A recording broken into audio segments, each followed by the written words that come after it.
What's going on, everyone? So in today's video we're going to talk about the reasons why you should not, I repeat, not own a Ducati Panigale.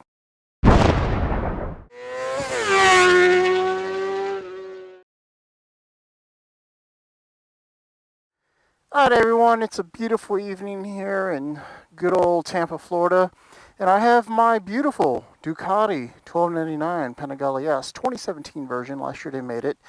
And I'm going to tell you the things that kind of annoy me about this bike and why you should not own it.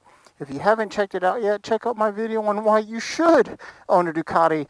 Balance the two videos and see if owning a Panigale is right for you. Alright, off the bat, it's like the elephant in the room. The reason why you shouldn't own a Panigale, the price tag. So, this bike, brand new, I believe. This is the Panigale S, $12.99. I believe it retailed around $27,900, $28,000, somewhere right in there. And then, of course, with taxes and titles and fees and out the door, you're talking right at 30 grand. And I believe the V4S is pretty much the same price. I think it's a little higher, $500 to $1,000. I could be wrong, MSRP. But of course, what you should do, and I'm not saying this in a way that you shouldn't buy things new. However, if you buy something secondhand, of course, you're going to save a ton of money. I actually purchased this 1299S from Ducati Omaha. Shout out to those boys out there. And I also added the Ducati Ever Red bumper to bumper, as I like to say, nose to tail warranty, and it has the Marchesini Forged rims, so I got the tires and wheel warranty also. Right around ballpark, out the door, $2,200. And that's with the Ever Red and the wheel warranty added on. And now some of y'all may say $22,000 is still a ton of freaking money.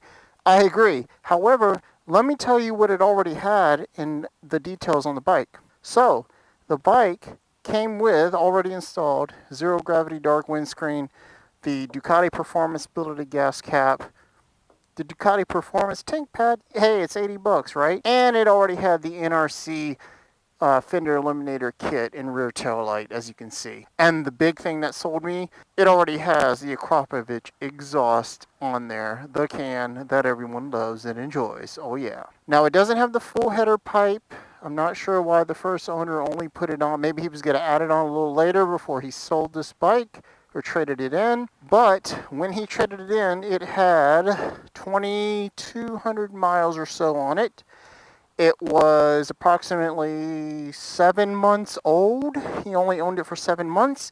And he only traded it in, get this, right after he did the first service, right after he installed the exhaust and all the other parts that I just mentioned, to get the V4S. So he owned it for 7 months, rode it for 2,000 miles, did all the first services, which are a lot of money, and added the exhaust. By the way, that exhaust retails for around $4 grand, or give or take, and left it for me to purchase. It just fell into my hands, as I like to say. So, with that long story, to sum it up, yes, it cost a lot of money. However, I've owned 5 or 6 bikes. I had a BMW S1000RR. I recently sold my beautiful 2006 CBR 1000RR, the rare blue and yellow one, the only year they made it. And now I'm down to this. I also own a couple Harleys and blah, blah, blah. And I realize I'm not a Harley guy, but it was cool to own sport bikes and Harleys. So, once again, expensive. Another reason why you probably don't want to purchase a Ducati Panigale is the insurance. So I am over 25. And of course, Florida has outrageous rates because everyone's an idiot that drives here for the most part. And a lot of people, believe it or not, are uninsured motorists. Just dudes riding around, or dudettes, with no insurance and probably an expired license if they even have a license. So be aware of that. Now, depending on your state, it could be a lot lower. Also, Florida, it's March, and it's currently 85 degrees today, maybe 87. It was hot as a dog. You can ride year-round. So, because you can ride year-round, and the people drive crazy around here, the insurance is expensive. I pay over $150 a month. I won't go to the exact numbers because it's all factored on age and all that good stuff. In addition to the payment, yes, I finance. Some people argue, oh, you shouldn't buy a bike unless you can pay for it cash. Show me how many people can pay this if I were to purchase it new or even purchase it used. Here's 22 grand off the bat. I made a big down payment, I sold my other bikes, and I'm comfortable. So financing, if you can get the right rate locked in with your credit, do it. Another reason you shouldn't own a Ducati Panigale is it is uncomfortable as all get out. So, as you can see, I have the Ducati Performance seat. I added this after the fact. And it's got some good cushion here compared to the stock seat, which is like sitting on a board of nails. Not that bad, but it does feel like a solid piece of wood. But I will say, this bike, you are very leaned over. And here's a little demonstration, sitting first person view. So when you're riding and the seat pushes you forward against the tank right here. The tank is not bad the way it's shaped, though. I will say that for you to lean on it. But I find myself having to scoot back on the seat because it always pushes you forward. At the same time, your wrist, you're really leaned over aggressively on this bike.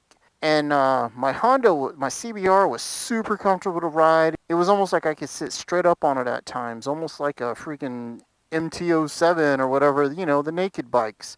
But this thing, you're on your wrist a lot. I mean, it's made for the track. I mean, there you go. It's a track bike straight off the bat, right? But the handlebars are low and forward. The seat pushes you forward.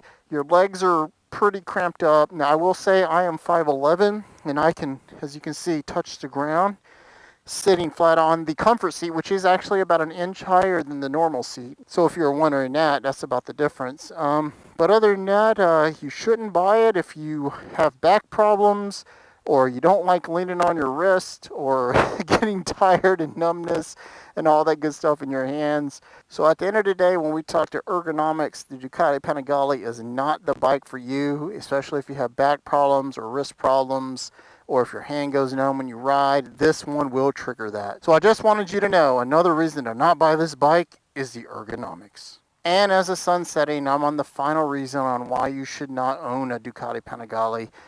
And it's the most glaring issue. I'm sure you've read about it in forums, if you've done any research or watched any other YouTube videos on the bike, or even my other reviews on the bike, is the engine heat. So this engine heat is, I don't know, you'd call it second to none. It is like the wrath of hell between your legs when you're riding. And in the summer here in Florida, when it is 98 degrees here in Tampa in July, you don't go riding during the day. You either go super early, first thing in the morning, usually on a weekend, so there's no traffic. And you don't want to ride, period, if there's daylight in the summertime, because you're just going to roast, guys. It was the most uncomfortable thing ever. I bought this bike in June, and it shocked me. I mean, I test rode a 1299 and a V4S before I purchased this, and it was in May, but a month before I bought this bike. And I guess the excitement and the adrenaline, I didn't really notice the heat that it emits. But what I've even done, and a quick shout out to Panigale Spacers, PanigaleHeatShield.com. Check it out, purchase it. If you own a Panigale, it's a must-have. One is the throttle. It's got some slippage, but once you install the throttle spacers, it's locked on just like that. That's another reason you shouldn't buy it, because you have to spend all this extra aftermarket money, right? But this is a carbon fiber heat shield, not from Panigale Spacers. This is actually from ShiftTech. It's a solid one-piece engine covers, or the frame of the engine, and that has heat shielding on the back of it. In addition to this, from Panigale Spacers, PanigaleHeatShield.com, there's the metal frame. I lifted the tank, and what he's done is he's die cut to match the exact insides and shape of each of the rails right here and inside these engine covers here, the moldings. And it's heat shielding with the adhesive backing that sticks in there. And here's just so I can show you the other side. That carbon fiber does look good, though, from ShiftTech. That's shifttech.com. Check them out, guys. But the heat just immerses off this, guys. I mean, even with the heat shielding and the frame covers and its heat shielding on the inside of that, it's just so hot, guys. And the main culprit is the exhaust. As you can see, it routes down, up, under the seat here, and then exits out the two holes, one on each side of the actual muffler. So there you go, guys. I mean, I can't say it anymore. The worst thing and the biggest reason you shouldn't purchase a Panigale, especially the 1299, the V4 is a little better, is the heat. If you live in the heat, I'm not saying to not purchase it, but there's a darn good reason why you shouldn't, is the heat. Because hot environments, you're just going to cook and not have fun during the summer. But other than that, I have a whole video on why you should own it. Now, granted, I named like 4 or 5 things maybe. I didn't even keep a tally. The last thing I will say is that if you're riding it for the streets, you're probably looking at the wrong bike. It is a track bike. It is a Mustang Stallion that was built to race around the track, and it is definitely not fun to be stuck on Tampa streets in traffic on this bad boy. Yes, you'll get a lot of attention and a lot of people waving and want to see the bike, but man, you're going to sit there and roast, especially in the summertime. But in the wintertime, if you live in an environment that's cold and doesn't have snow on the ground, that heat's really nice on this bike. And so this will conclude the video. I'm sure I'll get a bunch of dislikes even though I love this bike, and I have another video. Please check out the link up here to the right on why you should own a Ducati Panigale. But I had to get it off my chest and let you all know why you should not own a Ducati Panigale. But after you've weighed the pros and the cons of each, do what's best for you.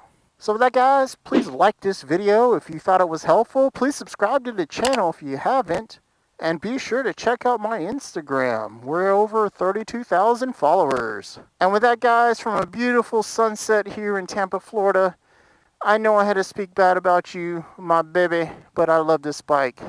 With that, ride safe, y'all. Take care, and I'll catch you later.